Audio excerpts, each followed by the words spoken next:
2016, tribunales y juzgados federales dictaron más de 1 millón de sentencias.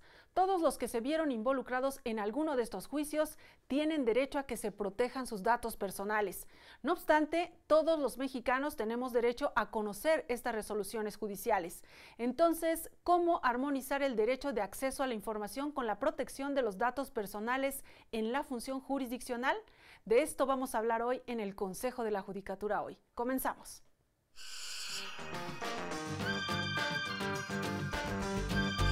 Por una parte está la información a la que desea acceder cualquier ciudadano y que en términos de la ley es pública, pero también está aquella información de diversos ciudadanos que debe estar tutelada a través de la eliminación en la respectiva versión pública. Me parece que ya el Poder Judicial de la Federación ya lleva un camino bastante recorrido.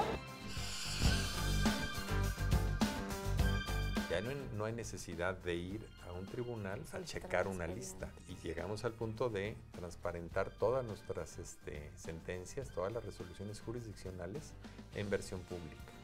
En este sistema, con el número de expediente, tú encuentras el seguimiento de tu asunto. El Instituto Nacional de Acceso a la Información Pública, el INAI, realizó un diagnóstico sobre los datos que deben ser públicos a través de los portales en Internet de las dependencias que están obligadas a transparentar sus actividades. Vamos a ver cómo le fue al Consejo de la Judicatura Federal. Democracia sin transparencia es mera simulación. Esta transparencia no es una concesión, sino es la materialización de una lucha ciudadana por gobiernos abiertos al escrutinio. Hoy la opacidad es desafío a la voluntad de las mayorías.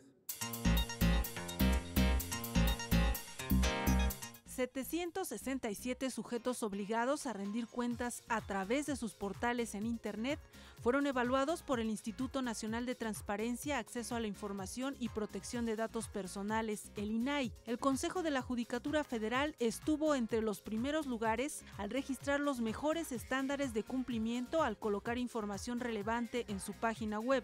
Es importante que se reconozca que tan solo en el 2016 se emitieron 1.049.544 resoluciones en los tribunales colegiados de circuito y en los juzgados de distrito.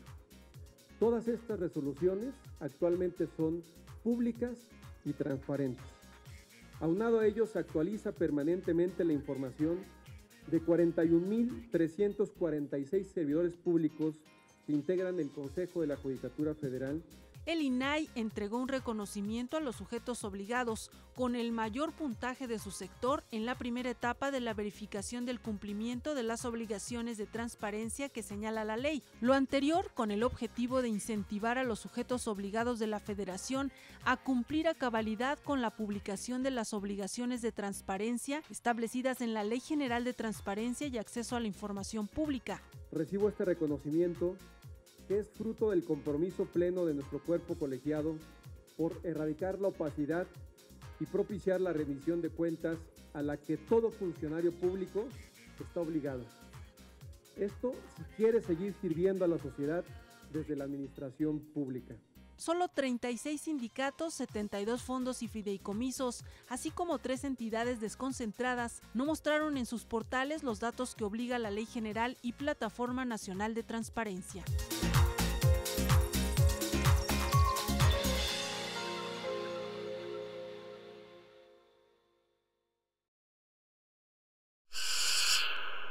Bien, y a propósito de este reconocimiento que hace el INAI al trabajo del Consejo de la Judicatura Federal, está con nosotros en el estudio del Consejo de la Judicatura Hoy el maestro Gonzalo Moctezuma Barragán. Él es presidente del Comité de Transparencia del Consejo de la Judicatura Federal. Bienvenido. Hola, Verónica, gracias por invitarme. Pues precisamente aquí tenemos este reconocimiento que hace el INAI al Consejo de la Judicatura Federal recientemente, y queremos pues usted denos más detalles, maestro Gonzalo, sobre este reconocimiento. ¿Cómo no? Pues en primer lugar decirte que el reconocimiento es un reconocimiento a todo el Consejo de la Judicatura Federal. Ha sido un esfuerzo titánico el del Consejo y logramos un promedio dentro de un 100% del 92.86% de cumplimiento en el tema de Muy bien, ¿no? transparencia. Un buen número. Un buen número. Pues mira, somos de los más altos y déjame darte algunas cifras porque la tentación es decir, bueno, ¿y por qué no se obtuvo el 100%? Situación que nos comprometemos y el ministro presidente nos ha pedido que así hagamos para la próxima evaluación. El porqué de la significación de este casi 93% es por lo siguiente. El Consejo de la Judicatura Federal es uno de los entes del Estado más complejos y de mayor tamaño. Tenemos más de 40,000 trabajadores y la Ley General de Transparencia señala que dentro del Consejo habemos más de 850 unidades sujetas a la obligación de fijar en el Portal Nacional de Transparencia prácticamente toda la información del Consejo. Entonces, pues competimos, por ejemplo, con la CONAMED, que tuvo un poquito de más... La Comisión Nacional de Arbitraje Médico, que tuvo un poquito mayor de puntuación, se le reconoce, se le estima, pero con todo respeto, nada que ver. Ahí están hablando de 152 trabajadores y prácticamente un solo sujeto obligado. Y que generan distintos tipos de información de lo que tiene el Consejo, ¿no? Porque no solamente es información administrativa, sino todo lo que tiene que ver con el quehacer jurisdiccional. El 80% de la información que nosotros transparentamos es de carácter jurisdiccional. Eso es lo que, digamos, la gente más solicita, es lo que más pregunta y quieren saber sobre el quehacer jurisdiccional. Totalmente. Y además déjame decirte que estamos hablando ahorita de lo que sucedió en 2017, 16, 17, pero el Consejo desde 2001 ya inició esta tarea, inclusive previo a la ley, a la primera ley de transparencia, nosotros nos adelantamos, el Consejo de la Judicatura y la Corte empezó a establecer, a fijar en Internet las listas que todos los órganos jurisdiccionales publican relacionados con las audiencias y así como los resultados de las mismas. Para el foro, para los litigantes y para el propio Estado cuando actúa en el juicio de amparo, esto es de una gran utilidad porque, por ejemplo, desde 2001 ya no hay necesidad de ir a un tribunal a checar una lista, por darte un ejemplo. ¿No? Y llegamos al punto de transparentar todas nuestras sentencias, todas las resoluciones jurisdiccionales en versión pública. Usted ya lo mencionó, ya el Consejo venía haciendo este ejercicio de transparencia, pero a partir de la reforma en esta materia, ¿qué obligaciones se establecen extra, digamos, ¿no? Me gustaría que nos mencionara para que la gente que nos está viendo a través de Canal Judicial sepa a qué está obligado el Consejo, ¿no? ¿Qué información debe hacer pública? Sí. La Ley General de Transparencia, que es la que regula esta obligación de poner al servicio de la ciudadanía en una plataforma que se llama la Plataforma Nacional de Transparencia, la información, está fijada, dispuesta en el artículo 70 de la propia Ley General de Transparencia. Este artículo 70 obliga a todos los sujetos obligados hoy en día, que no solamente son dependencias gubernamentales, sino también afecta al poder legislativo, incluye al poder judicial, sindicatos, partidos políticos.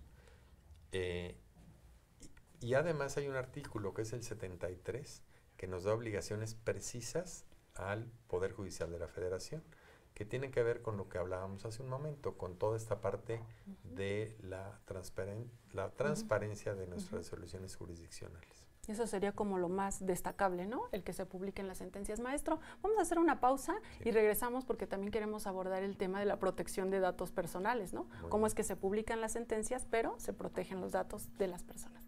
Vamos a la pausa y regresamos. Estamos en el Consejo de la Judicatura hoy. Regresamos. Los retos es que en el día a día de la labor jurisdiccional deben de estar ponderando estos dos derechos al momento de elaborar las versiones públicas de las resoluciones que se emiten. En materia de protección de datos personales, me parece que ya el Poder Judicial de la Federación ya lleva un camino bastante recorrido.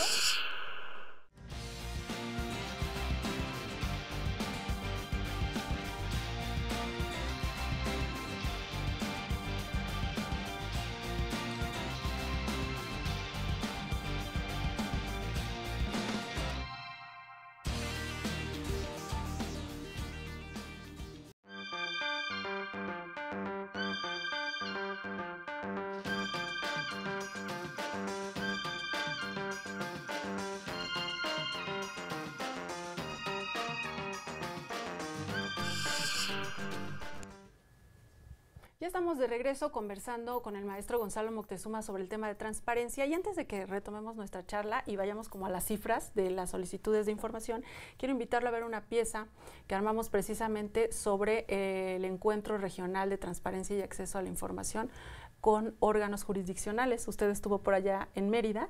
Vamos a ver la pieza y regresamos. Encantado. Vamos a verla.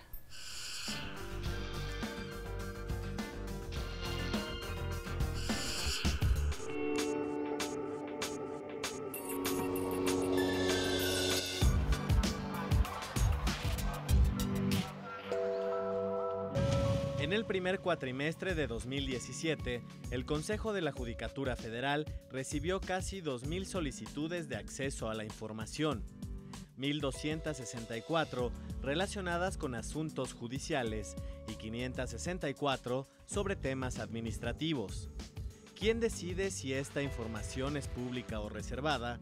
¿Qué dice la ley sobre la protección de datos personales en resoluciones judiciales que se hacen públicas? Estas fueron algunas de las interrogantes que se plantearon en el Encuentro Regional de Transparencia y Acceso a la Información con órganos jurisdiccionales que se realizó en la ciudad de Mérida, Yucatán. Los retos es que en el día a día de la labor jurisdiccional deben de estar ponderando estos dos derechos al momento de elaborar las versiones públicas de las resoluciones que se emiten. Esto es de una vital importancia porque a través de la nueva regulación prevista en la Ley General de Transparencia y en la Ley Federal, así como en los lineamientos emitidos por el INAI, se establecen los parámetros bajo los cuales se deben elaborar estas versiones públicas y los cuales deben de ser analizados casuísticamente en cada una de las determinaciones que se elaboran. Durante 2 días, jueces y magistrados se reunieron con especialistas para intercambiar experiencias en materia de transparencia. Dar a conocer sus fallos no es asunto novedoso. Sin embargo, las leyes han sido modificadas y existen nuevas obligaciones para los impartidores de justicia.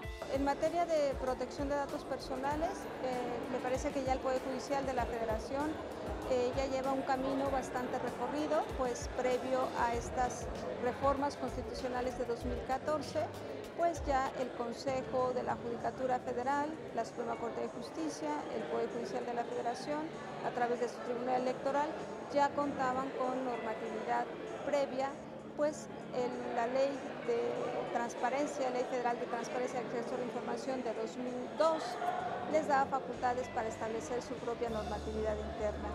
Posterior a las reformas de 2014. En el encuentro, los juzgadores coincidieron en que al hacer pública una sentencia, se debe velar por la protección de los datos personales, al mismo tiempo que se garantiza el acceso a la información.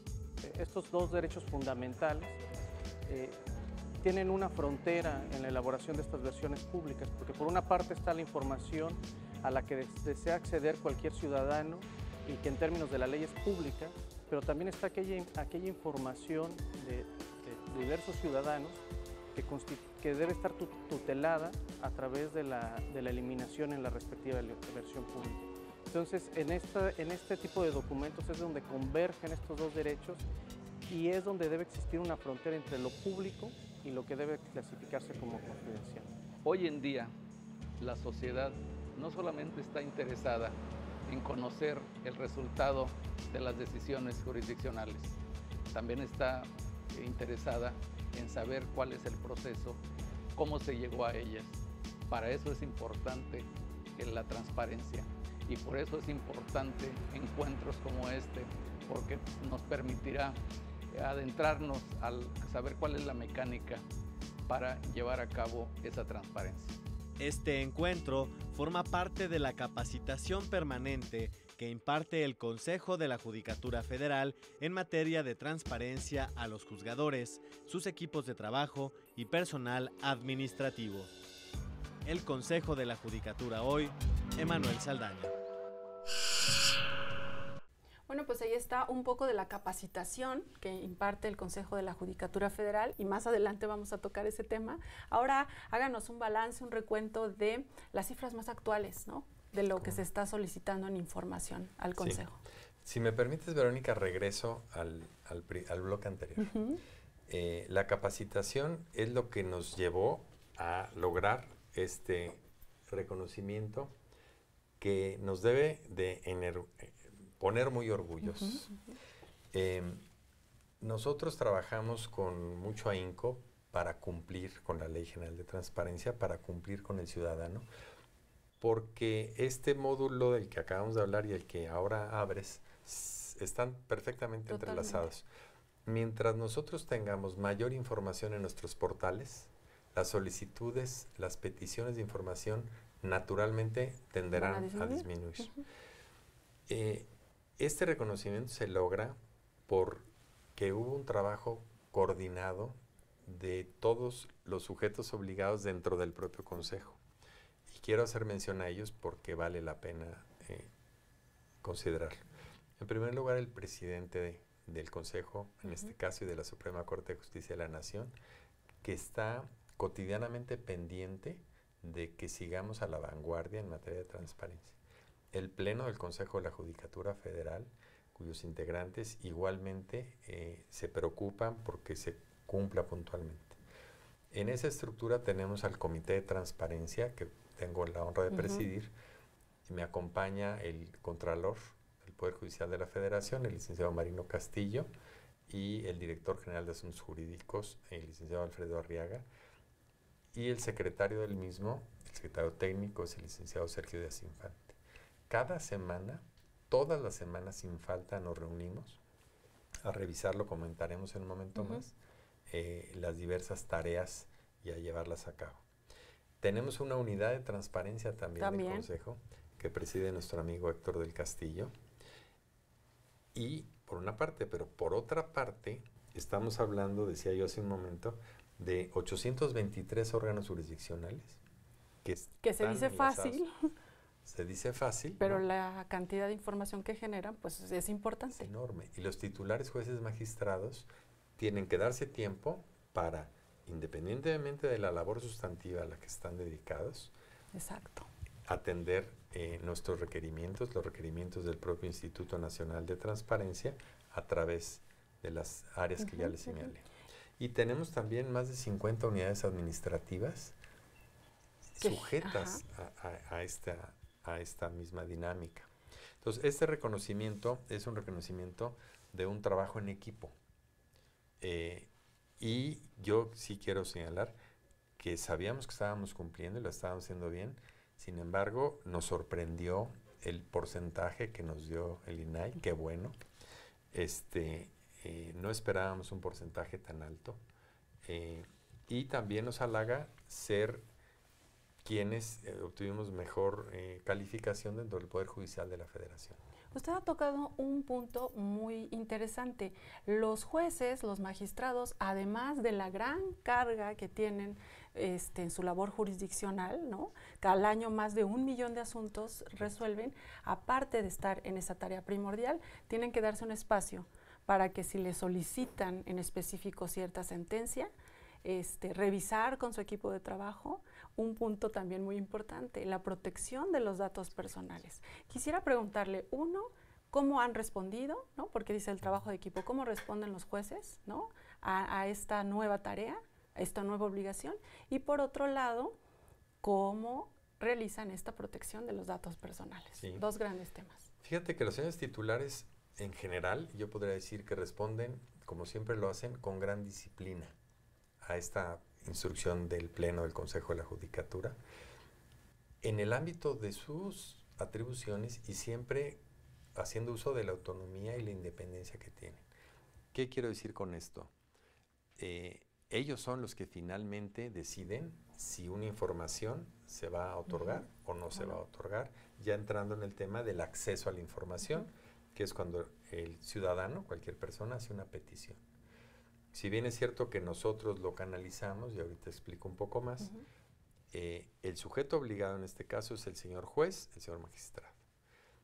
El comité de transparencia, la unidad de transparencia, servimos de enlace, damos seguimiento y damos la asesoría que se pueda requerir.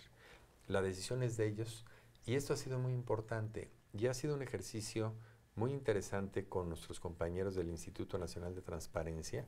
Concretamente quiero mencionar a la comisionada Arely Cano, que es el enlace con el Poder Judicial de la Federación y con quien hemos trabajado de una manera muy intensa.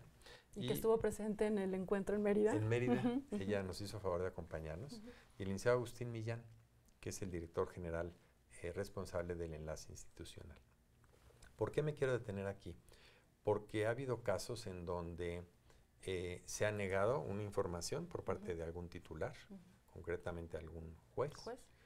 Y podemos hablar del caso de los jueces de cateos, en donde el solicitante estaba pidiendo información que está reservada de acuerdo con el Código Nacional de Procedimientos Penales. O sea, va más allá del propio titular en este caso. Y de la materia de transparencia. Así es.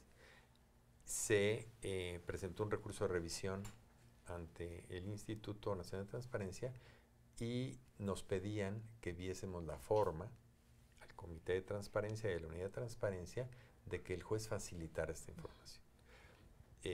Trabajamos intensamente, nos produjo hasta ciertas desveladas y finalmente quedó claro que la resolución que había dictado el señor juez era perfectamente acorde con el Código Nacional de Procedimientos Penales, que sanciona a cualquier individuo que proporcione información de seguridad nacional, que es el caso. Y inclusive eso provocó que el Pleno adecuara nuestra normativa interna para dejar muy en claro cuáles son esas fronteras, ¿verdad?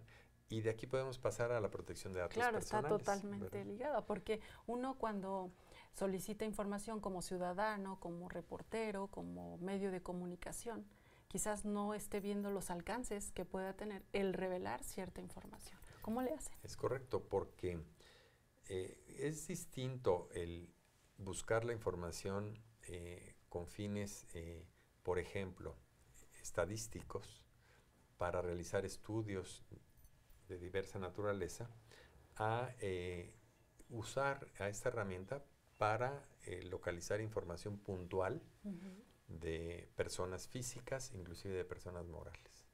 Entonces, cuando el sujeto es identificado o puede ser identificable, ahí es en donde hay que hacer lo que se llama una versión pública, que significa que se cancela aquellos datos que tienen estas connotaciones. Porque el ejercicio de transparencia lo que busca es que se conozcan los contenidos y no necesariamente las actividades de las personas físicas, inclusive, aclaro, morales.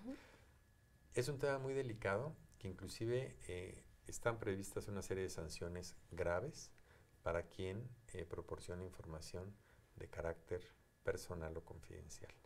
Yo aquí aprovecho para hacer una recomendación a todos los sujetos obligados, a nuestros jueces, magistrados, secretarios, colaboradores en unidades administrativas, independientemente que estamos para apoyarlos, cuando tengan alguna duda tratándose de datos personales, es preferible cancelarlos y en todo caso se puede revisar más adelante si fue correcta la decisión, porque si se equivocan ya no hay vuelta atrás. ¿Cómo se repara el daño? Vamos a hacer una pausa porque está muy interesante el tema y regresamos también para hablar de la capacitación.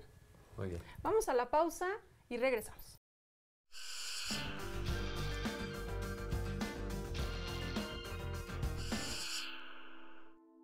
Si quien promueve un juicio de amparo no tiene la representación que afirma, la ley establece que se le impondrá una multa de 30 a 300 días.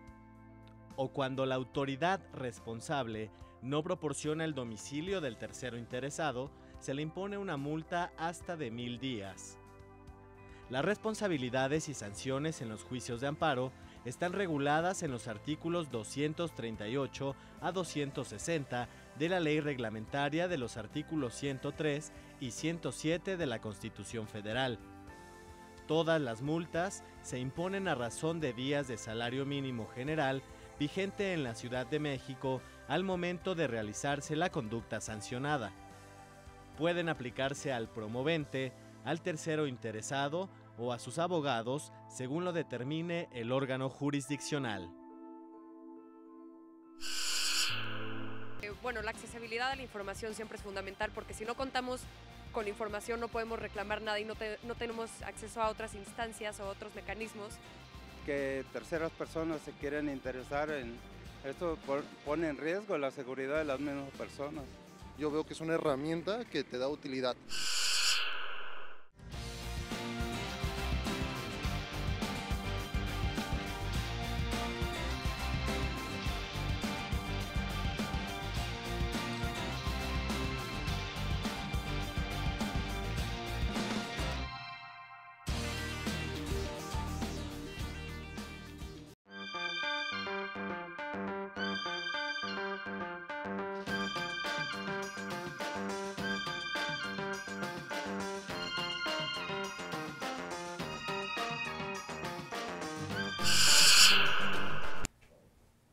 Seguimos conversando con el maestro Gonzalo Moctezuma y les comentaba que es presidente del Comité de Transparencia del Consejo de la Judicatura Federal. ¿Por qué no nos comenta a grandes rasgos cómo funciona este comité?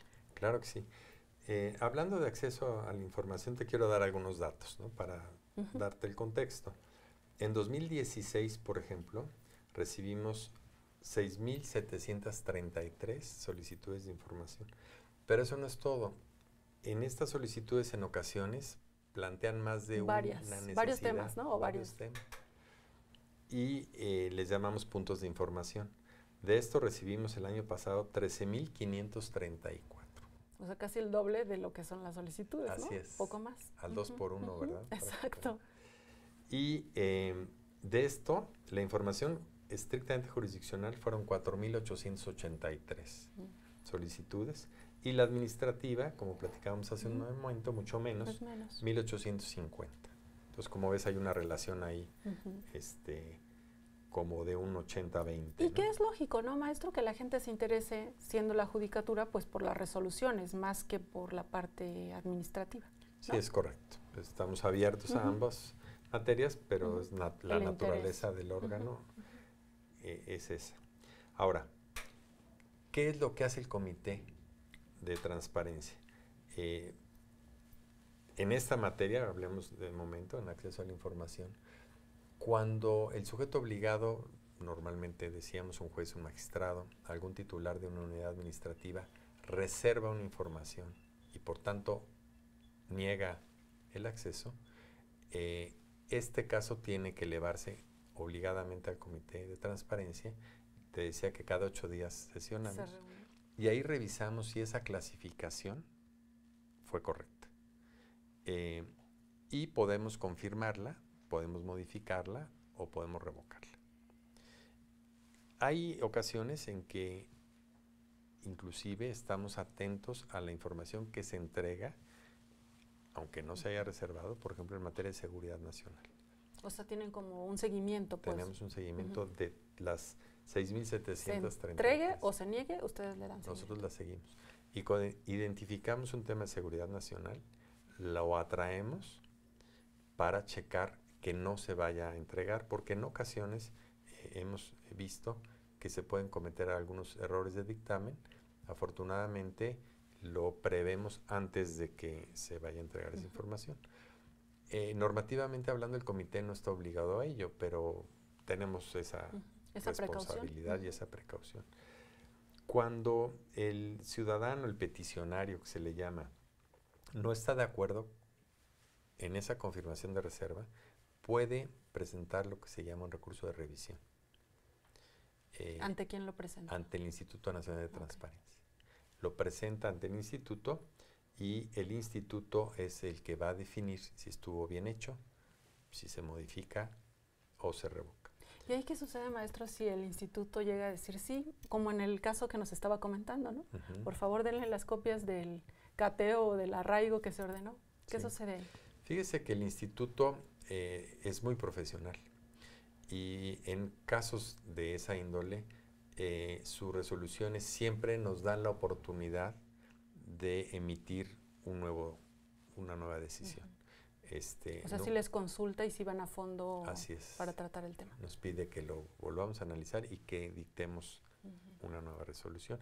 Y ahí es en donde se abre un espacio institucional para profundizar en las diversas materias. Te quiero decir que nuestros números ante el Instituto Nacional de Transparencia también ahí son realmente muy buenos. En realidad, si consideramos a los peticionarios, el año pasado solamente hubo 50 casos. De estos 6,000 que vinieron a solicitar. Bueno, 800, porque de los 6,733, en muchos casos se otorgó la información. Claro, claro. Solo en 800 casos no se hizo en la primera instancia, y de ahí, de esos 800, solo 50 es una cantidad mínima. Fueron al INAI, mínima. Y de estos 50, yo te diría que el 80% el INAI confirmó nuestra resolución del comité, y en un 20% nos pidió que modificáramos en los términos que estamos platicando. Muy bien, pues en general, buenos números los que está registrando el Consejo de la Judicatura en esta materia. Quiero invitarlo a ver, antes de que pasemos a las conclusiones de nuestra entrevista, una sección que tenemos en el programa, Salimos a la Calle, y le preguntamos a la gente sobre el tema que hablamos. En esta ocasión les preguntamos qué opinan sobre tener un acceso directo, un acceso fácil a las sentencias que emiten tribunales y juzgados federales, ¿no? Como política de transparencia. Vamos a verla y regresamos con las conclusiones. Vamos a verla.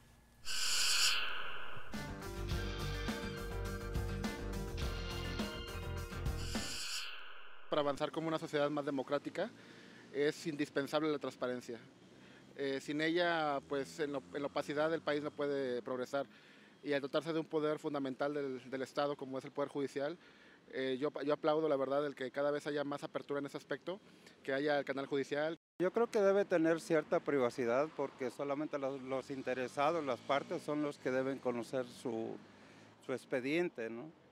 Que terceras personas se quieren interesar en esto pone en riesgo la seguridad de las mismas personas, por lo tanto sí debe reservarse en ese aspecto, ¿no? Deberían involucrarse más, ¿no? Deberían de haber más información, tanto en internet, en el radio, televisión. Debería de haber más comunicación con la ciudadanía, porque sí, mucha gente en realidad no conoce lo que es realmente ¿cómo te puedo decir? Pues el Poder Judicial, ¿no? A qué se dedica, qué hacen. Entonces realmente sí es importante. Es una buena iniciativa, pero en la práctica no funciona porque los políticos o los empleados del gobierno buscan formas de ocultar sus bienes principales o lo que hayan robado, o lo que sea. Entonces, ojalá que algún día vaya puliéndose mejor para que se aplique realmente y sea transparente totalmente. Creo que es muy importante que nosotros tengamos toda esa información, precisamente para cualquier requerimiento que tengamos o duda de que no sabemos hacia dónde se dirigen nuestros impuestos, podamos determinar hacia dónde se están canalizando. Creo que sí se tiene que tener cuidado en cuanto a expedientes, creo que es de utilidad, pero sí no dar todo a ver, porque mucha gente no lo puede usar de una manera correcta, el tener acceso, por ejemplo, a un expediente mío de una demanda laboral. Puede ser perjudicial para mí que una persona lo vea, incluso una empresa puede basarse en no contratarme por ver que tengo una demanda con otra empresa. Entonces yo creo que tienen que tener mucho cuidado con ese tipo de información solamente. Bueno, la accesibilidad a la información siempre es fundamental, porque si no contamos con la información no podemos reclamar nada y no tenemos acceso a otras instancias o otros mecanismos para hacer valer esa información. O sea, no es válida por sí misma, sino cómo es que se utiliza. Entonces, si te proporcionan los medios para que la tengas de una manera rápida, muy accesible, vas a poder después conseguir lo que quieras. Yo creo que se facilita mucho el acceso, porque a veces para la gente es tedioso estar viniendo, y pues la herramienta del internet, como lo es hoy en día, pues facilita mucho las cosas. Yo creo que está bien, no obstante deben de tener sus limitaciones. Por ejemplo, cuando hay casos de menores de edad o casos restringidos, pues bueno, censurar cierto tipo de información, pero yo no lo veo mal, yo veo que es una herramienta que te da utilidad. Bueno, va a facilitar tanto a los abogados como a los interesados en sus trámites, de informarse, de tener acceso más inmediato a sus casos, ¿no? Esa es la ventaja que yo estoy viendo. Bueno, pues ahí está la opinión ciudadana, que se refleja un poco en los números que usted nos mencionaba, ¿no? De este interés de conocer el quehacer jurisdiccional. Así es. Y fíjate que te quiero decir que la herramienta que usan le denominamos CICE, y es el Sistema Integral de Seguimiento de Expedientes, que el Consejo maneja desde 2003. Te estoy hablando de hace 14 años. Mucho antes de que estuvieran obligados, ¿no? Mucho antes de que estuviésemos obligados, y desde 2003 los órganos están obligados por disposiciones internas, porque el Consejo, como tú sabes, tiene facultad constitucional para normar su quehacer. Y esto es, en este sistema, con el número de expediente, tú encuentras el seguimiento de tu asunto. Inclusive se pueden abrir desde ahí resoluciones. Ahí solamente hay que saber qué número de expediente es el que uno busca, y entonces se abre el archivo y uno puede consultar toda la sentencia o todo el asunto. Depende del documento, pero cuando menos te da de entrada al público en general, le da una noción muy clara del estado que guarda el asunto y los pasos que ha recorrido. Y dependiendo ya el caso específico, se pueden abrir estos campos. En una versión pública. En una versión pública, es correcto. Muy bien, siempre es interesante. Y esa liga, ese sitio está en el portal del Consejo de la Judicatura Federal. Así que ahí está para el que quiera ¿no? acudir a esa información. Sí, el litigio en México, y ahora con la iniciativa del ministro Luis María Aguilar del amparo en línea, que es todo en muy poquito tiempo las generaciones van a decir, a ver, ¿a poco se tenían que trasladar de sus oficinas, de sus hogares, a los tribunales para ya no lo van a captar, poder creer? Claro. No lo van a creer. Y esto ya está funcionando. El amparo en línea ya es una realidad. Es una realidad en nuestro país. Hablando ahora sobre capacitación y sobre esta pieza que veíamos en los bloques anteriores, estuvieron en Mérida, se impartieron conferencias, sesiones de preguntas y respuestas. ¿Qué es lo que está haciendo el Consejo para capacitar y para actualizar en sus conocimientos, no solamente a los jueces y magistrados, a sus equipos de trabajo, a personal administrativo? Fíjate que esa tarea le hemos dado una prioridad importantísima. El año pasado tuvimos una serie de encuentros presenciales, alrededor de 700 servidores públicos del Consejo se beneficiaron de los mismos, y este año lo que estamos haciendo es, en primer lugar, focalizándonos en jueces y magistrados. El año pasado iba más bien dirigido a secretarios y a personal administrativo. Ahora está focalizado a magistrados, jueces, defensores públicos. También. Y en el evento de Mérida, que fue un éxito, desde la sede que escogimos, ahí esa es nuestra semilla, nuestro embrión para hacer nuestro primer curso en línea. Y posteriormente el 5 y 6 de octubre vamos a estar en Jalapa. Muy bien. ¿Repitiendo este ejercicio o con algunas modificaciones en cuanto a temas? Sí. El temario, lo que hacemos es que hablemos de que Mérida es una primera edición. Lo que haremos ahora en Puebla es abordar aquellos temas que no se abordaron o profundizar en lo que estimamos que es necesario. Algunos ponentes repiten, otros no, porque también nos interesa mucho que esta función didáctica la terminen dando los propios jueces y magistrados, pues ¿quién mejor que ellos? En su experiencia. Claro. ¿Y qué es lo que ellos dicen en cuanto, ya nos comentó usted, tienen una buena disposición para realizar esta tarea a la que están obligados, pero ¿qué inquietudes tienen ellos? O sea, al tener que dar a conocer, hacer pública una sentencia, ¿cuáles son sus retos? Sí. Fíjate que lo primero que hemos encontrado es que muchos de ellos, después de estos encuentros, nos señalan que no conocían la envergadura, la dimensión de la responsabilidad que tenemos todos. Porque te decía yo hace un momento que tenemos 853, si no me equivoco, órganos. Pues si hacemos la división de las solicitudes, les tocan a un promedio, a menos de 10 solicitudes a cada uno por año. Depende, ¿no? Hay unos que reúnen más. Sí, claro. Por la materia, quizás. Correcto, pero sobre todo penal, ¿no? Sin embargo, cada solicitud es un reto, y cuando tenemos estos encuentros, ellos quedan muy sensibles de lo que implica esta obligación, por una parte. Por otra parte, es importante considerar lo siguiente: somos el único sujeto obligado a nivel federal que es juez y parte. Por un lado, nuestros titulares están obligados a cumplir con estas disposiciones que ya hemos señalado. Por otro lado, ellos se pronuncian cuando existen amparos relacionados con el acceso a la información. Entonces, estos encuentros son muy ricos porque ellos están en esa doble dimensión y como tú sabes, cada vez hay más de estos juicios de amparo y algunos de ellos en revisión llegan a la Suprema Corte de Justicia de la Nación, quien, bueno, es obvio decirlo, ha emitido tesis relevantes en la materia. Entonces, ese es un reto doble, el ser juez y parte.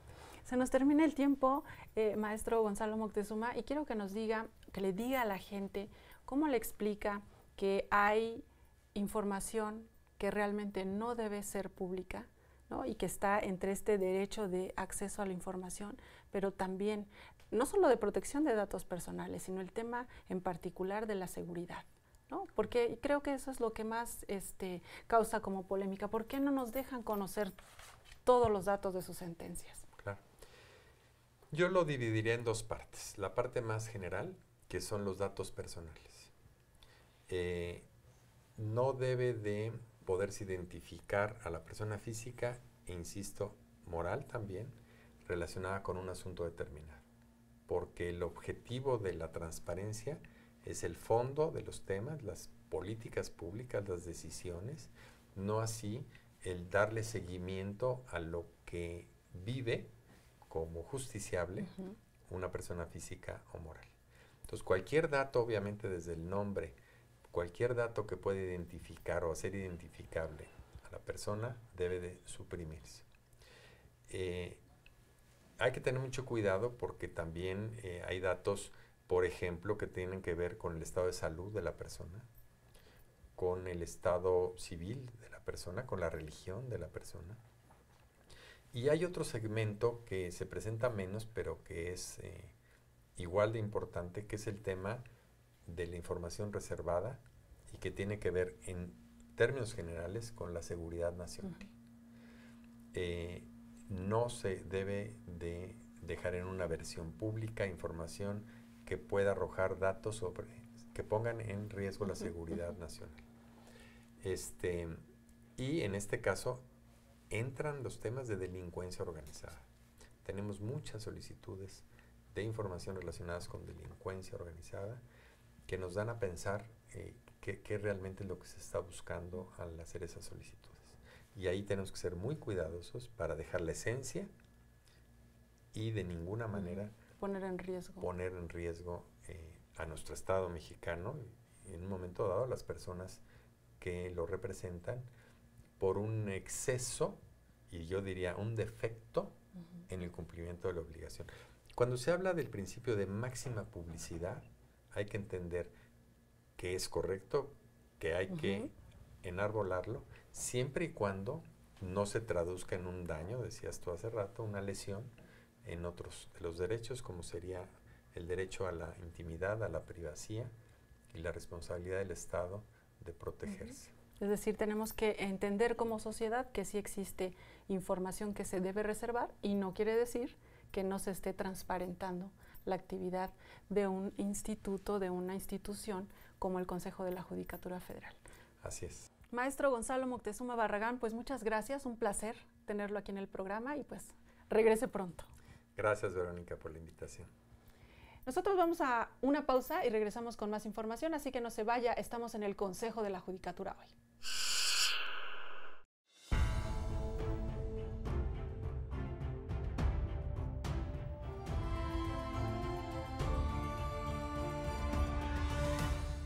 Sí, bueno, tratándose de las reformas constitucionales y específicamente en materia penal, tendríamos que establecer de primer momento que la Constitución del 17 fue reformada, por ejemplo, en 1965, tratándose del tema del sistema penitenciario.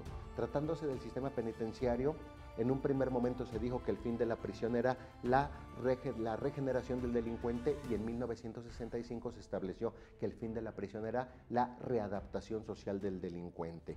Pero también, por ejemplo, la Constitución fue reformada en 1993 en los artículos 16 constitucional, 19 de la Constitución, y por ejemplo en el artículo 16 se estableció que para librar una orden de aprehensión se tendrían que acreditar los elementos del tipo penal y la probable responsabilidad. Y esto en 1999 se vuelve a reformar y se cambia a un concepto que se venía trabajando previamente, que era el del cuerpo del delito. Cabe señalar que la reforma más importante que ha sufrido la Constitución en materia penal pues se da en 2008 con la incorporación del proceso acusatorio oral en el artículo 20 constitucional, pero también es importante destacar que desde 1993 en el apartado final del artículo 20 constitucional se concentran 4 derechos de la víctima, lo cual es muy interesante porque es hasta 1993 cuando constitucionalmente nosotros estamos observando los derechos victimales. Pero en 2008 el artículo 20 constitucional es dividido en apartados, un apartado A de principios generales del proceso acusatorio oral, un apartado B que tiene todos los derechos de del acusado o imputado, y un apartado C que contempla de una manera más casuista cuáles son los derechos que tiene a su favor la víctima, porque en un primer momento solo se nos señalaba que tenía derecho a tener un asesor jurídico, a que se le reparara el daño y a tener algún tipo de asesoría médica por si lo necesitaba, y estos derechos fueron ampliados en el año de 2008. Entonces las reformas en la Constitución en el tema del derecho penal han sido muy sustanciosas porque por una parte vimos que dogmáticamente transitamos a un finalismo en el año del 93, mantuvimos el finalismo en el año del 99, pero en 2008 dimos una revolución copérnica tratándose del modelo procesal con la incorporación del proceso acusatorio y por supuesto de los derechos victimales que se ampliaron en ese apartado C de nuestra Carta Magna en el artículo 20.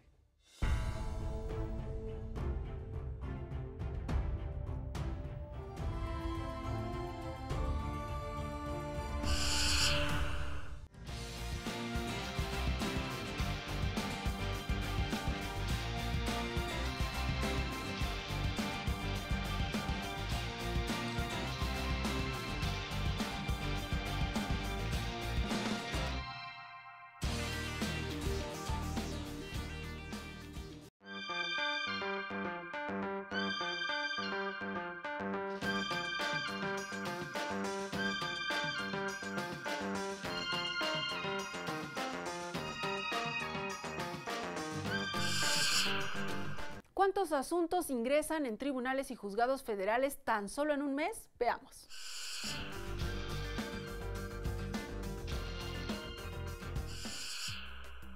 En el mes de julio de 2017, tribunales y juzgados federales registraron un total de 73.043 asuntos en materia penal. En ese periodo fueron resueltos 17.774. En materia administrativa, se reportó la existencia de 131.686 expedientes, de los cuales se resolvieron 20.602.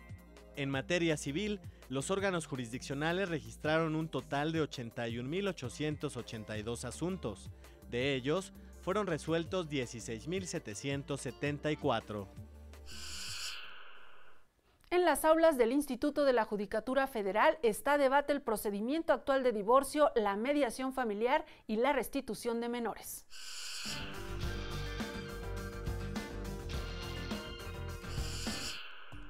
En el año 2015 se registraron más de 558,000 matrimonios en México.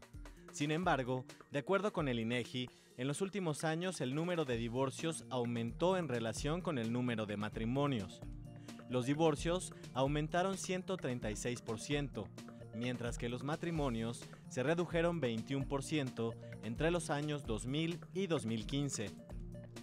Este fue uno de los temas analizados en los debates desde la Judicatura sobre derecho familiar, evento organizado por el Instituto de la Judicatura Federal. Hablar del divorcio sin expresión de causa es una reforma que data del año 2008 en la Ciudad de México, y creo que esto vino a transformar alguna situación que teníamos ya muy crítica en los tribunales, sobre todo cuando tramitábamos un divorcio necesario, en donde independientemente de los fenómenos adversos que tenía la pareja antes de iniciar el proceso, se potencializaban durante el proceso.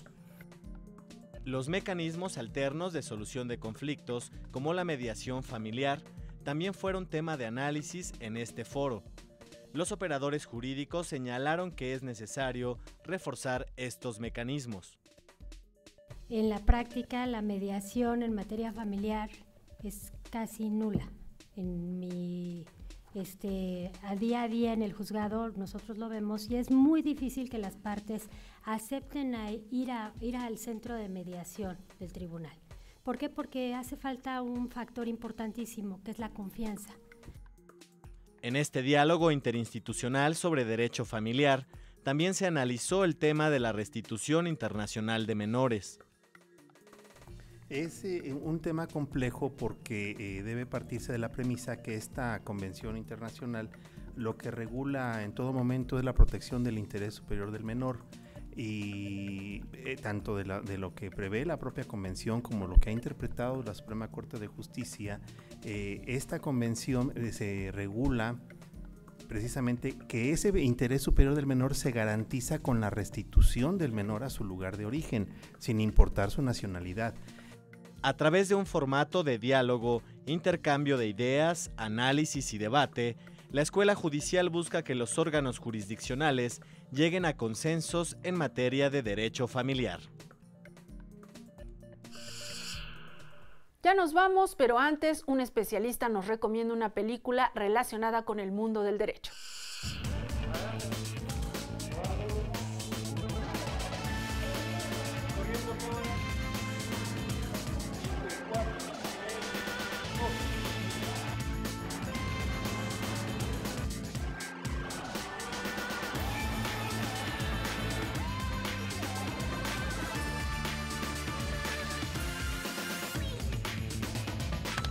Chambelán es la historia de Daniel, un bailarín de fiestas de 15 años, un ambientador de alguna manera, animador, que un día en la mañana llega a su casa porque se ha metido en problemas con el hombre más peligroso del barrio, y por lo cual tiene que comenzar a huir, ¿no?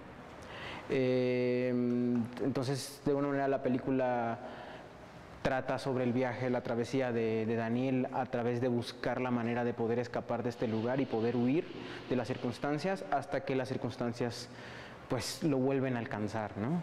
Es una película concebida a partir de la realidad o de mi realidad. Yo soy del sur del país, yo soy de Tabasco, y bueno, esta película surgió justo a partir de la llegada un poco del narco en el 2006, de mis experiencias en ese momento a la ciudad de donde yo soy, que es de Cárdenas, Tabasco. Digamos que de alguna manera a mí lo que me llamó la atención y lo que quería plasmar en el corto es esta forma en la que hemos decidido, o ciertas personas han decidido, a partir del miedo, volverse parte de ese mismo miedo colectivo, ¿no? O sea, me parece que de alguna manera hemos comenzado a traicionarnos de alguna forma. Y bueno, esto lleva como a consecuencias muy extrañas de todas partes, ¿no? Chambelán es un cortometraje que desde que lo decidimos realizar partimos del punto de vista de Daniel, en el sentido de que queríamos meter al espectador en la situación de alguna manera de miedo, cómo esto, o sea, analizar por qué las personas llegan a hacer cosas que hacen sin exponer realmente unas razones tan explícitas, ¿no? O sea, el cortometraje de alguna manera deja abierta a la interpretación del espectador qué es lo que sucede y por qué sucede, ¿no?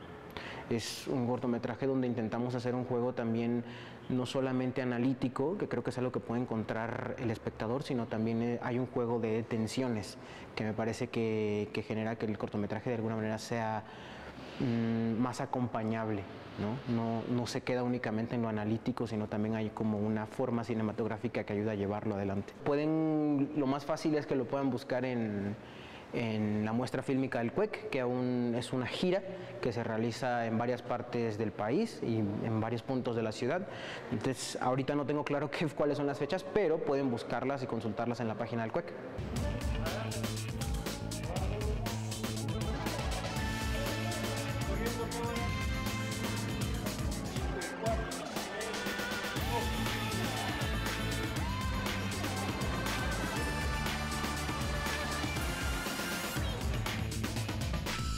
Así llegamos al final del programa de hoy. Gracias por su atención. Le recuerdo que tenemos una cita la próxima semana. No lo olvide. Mientras tanto, quédese en la señal del canal judicial. Soy Verónica González. Hasta la próxima.